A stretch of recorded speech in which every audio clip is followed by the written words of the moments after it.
What's up mga Kaiko Pro? So ngayong araw, ituturo namin sa inyo kung paano gamitin ang ating Suron Hyper-B, yung electric dirt bike na pangbata. And ito yan meron siyang remote.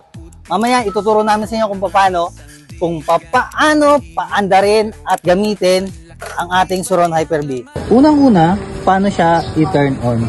So susi, once na naka-on na yung susi, yan.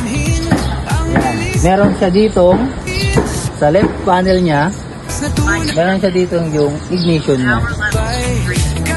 Ignition niya, the same yung settings. Meron din siya dito yung busina. At ito yung safety niya. Safety device niya. Sa kanan naman, wala naman ibang masyado, throttle lang. Yan. Pero ito, bago siya mag-start, kailangan pindutin nyo muna yung ready niya o yung ignition niya. May magdi-display dito dapat na ready. Ito.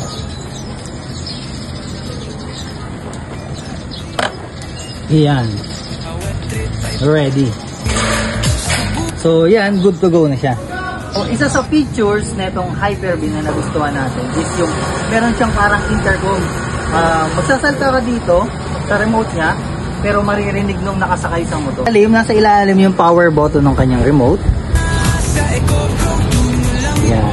So dapat naka-on din yung unit nyo. At naka-turn on din yung unit nyo.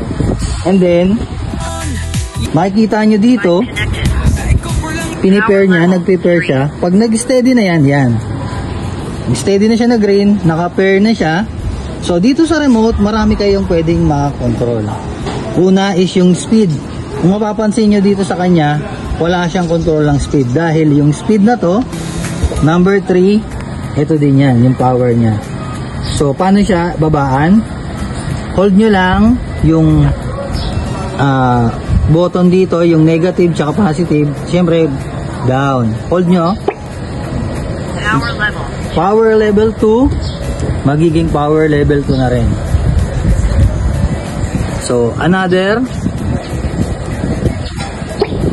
power level 1, naging 1 na din.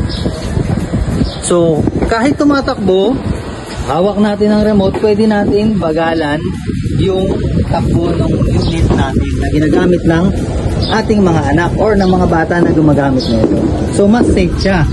Kasi hawak natin yung speed, yung max speed na pwede nilang itakbo. Isa pa sa maganda dito is yung kanyang ito, turn off niya. Parang switch off na function. So once na in-off natin to, makikita nyo dito, no. So ito, once na nakaganyan yan, hindi yan mapapatakbo ng bata. Hindi siya mapapaandar. Yan. Kahit i-throttle natin lagyan natin side stand. As long as naka-no siya, hindi siya mapapaandar ng bata. Yan. Kahit i-ready niya pa ng i-ready, hindi yan mapapaandar as long as in-off siya dito. So, tara, test natin So, number 1, test natin kung ano yung tunog na ito. Ito. Hello. Hyper-B, Echo Pro. So, yun narinig nyo kung ano yung tunog niya. Ngayon naman, titestingin natin kung hanggang saan ang layo ng range nito o range nito kung gaano kalayo maaabot. Tara, iwan ko yung mic dito sa unit. And then, lalakad ako. Hello. So, ilang meters na dire-diretso lang tayo ng lakad, So, tuloy-tuloy. Okay pa, naririnig pa. So, layo na tayo. Kaya 20-30 meters na siguro. Pero naririnig pa din. Okay pa rin? Okay pa din. So, malayo na to. Naririnig pa din tayo.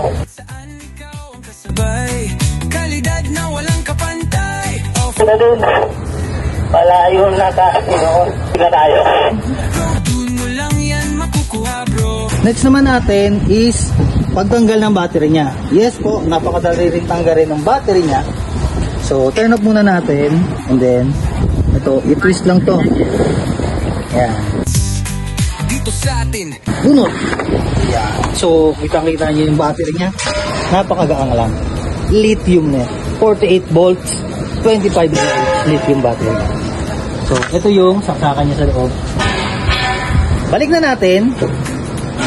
Yung battery, mas safe siyang gamitin dahil kahit anong gawin ng bata, basta pinatigil na natin yung bike dito sa remote, eh hindi na rin niya talaga mapapakita. Kaya mas safe siya.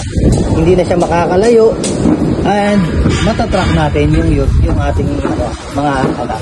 Tara, testingin na natin. Oops!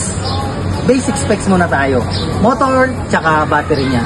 So, si Hyper-B ay may peak power ng 5,500 watts at ang kanyang battery naman is 48 volts, 25 hour. Siyempre, lithium na yun. Tara, testingin na natin. Sundin sa turon, lakas na tunay, kahit saan ikaw ang kasabay. Kalidad na walang kapantay, off-road man o city ride. Pili na sa EcoPro. Oops! Teka. Mga interested na magkaroon ng Hyper-B, siyempre, mag-chat kayo or mag-PM kayo sa aming Facebook page or sa aming TikTok page o kaya check nyo itong number sa baba para maka-order na kayo. And make sure na maka-order kayo agad dahil ubusan na ang ating Hyper-B. Kaya mga ka-EcoPro, order na. EcoPro.